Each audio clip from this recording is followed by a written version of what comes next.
안녕하세요. 30분 상담으로 친절하게 정확한 솔루션을 제공하는 박순배 변호사입니다. 여러분, 친구와의 사업, 투자금 제대로 모르고 진행하면 큰일 당합니다. 사업 투자 전 꼭 이 세 가지를 확인하세요.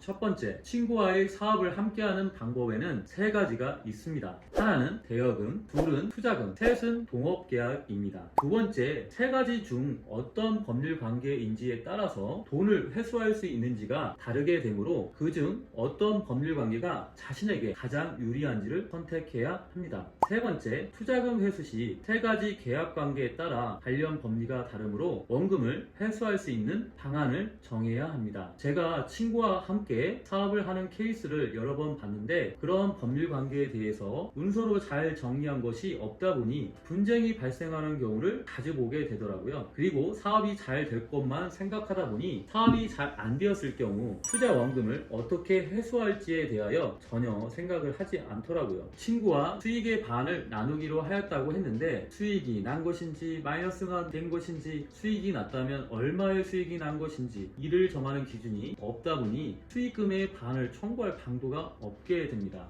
친구의 사업에 투자 또는 동업을 할 때에는 지금부터 말씀드리는 세 가지를 꼭 따져보셔야 합니다. 첫 번째, 대여금. 대여금의 가장 기본적인 계약 관계를 정리해보면 대여 원금은 얼마인지, 이자는 얼마로 할 것인지, 변제기는 언제로 할 것인지 등의 대여 조건을 정하게 됩니다. 대여금 계약은 기본적으로 대여 원금을 회수할 수 있습니다. 수익금은 이자입니다. 따라서 신경 쓸 게 많지 않습니다. 두 번째, 투자 계약. 투자 계약은 투자를 하면 사업에서 나오는 투자원금의 10%를 수익금으로 주겠다라는 식의 계약입니다. 투자의 경우에는 투자한 수익금을 지급하지 아니할 때 언제든지 계약을 해지할 수 있고 투자원금을 회수할 수 있다는 것을 명시하는 것이 바람직합니다. 이를 명시하지 않을 때에는 투자금을 회수하는 것이 불투명해집니다. 세 번째, 동업계약. 동업계약은 민법상 조합계약을 말합니다. 조합계약은 탈퇴 규정이 있고 탈퇴 시를 기준으로 청산을 하는 방법이 있습니다. 즉,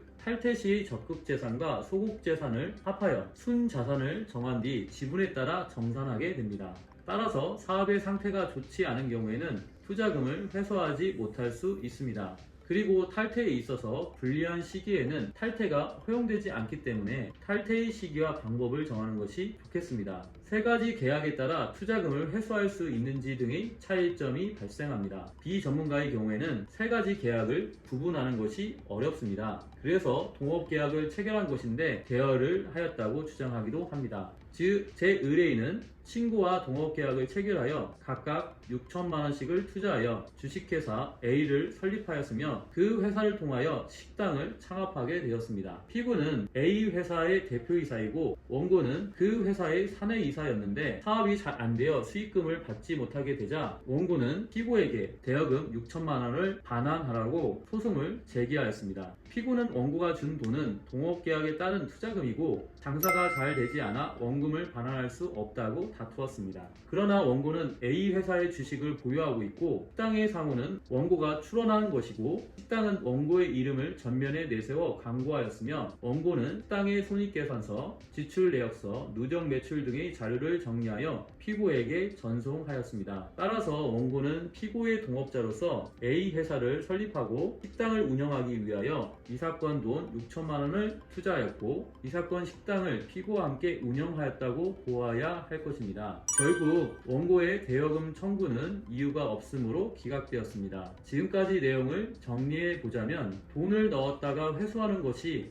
생각보다 쉽지 않다는 것을 알게 되셨을 것입니다. 그래서 어떤 이유로든 타인에게 넣을 때는 그 돈을 나중에 반환받을 수 있을까? 라는 점을 반드시 생각해야 합니다. 돈을 넣을 때에는 상대방은 그 돈을 받기 위해 갖은 환심을 쓰지만 일단 돈을 넣고 나면 그 사람의 태도는 완전히 달라질 수 있습니다. 돈만 투자하면 높은 수익을 달성할 수 있다고 하여 돈을 넣은 것이지만 실제로는 그 수익금을 받기가 대단히 어렵습니다. 수익금에 대한 명확한 기준을 세워서 반드시 수익금을 받을 수 있도록 하시기 바라고요. 수익금을 받지 못한다면 계약을 유지할 이유가 없으므로 투자한 돈을 반드시 회수해 처리해 주겠다는 약속을 문서로 남겨놓으시길 추천드립니다. 지금까지 30분 상담으로 정확한 솔루션을 제공하는 법률주치 박순배 변호사였습니다. 구독과 좋아요, 알림 설정을 눌러주시면 더 많은 법률 정보를 받아보실 수 있습니다. 감사합니다.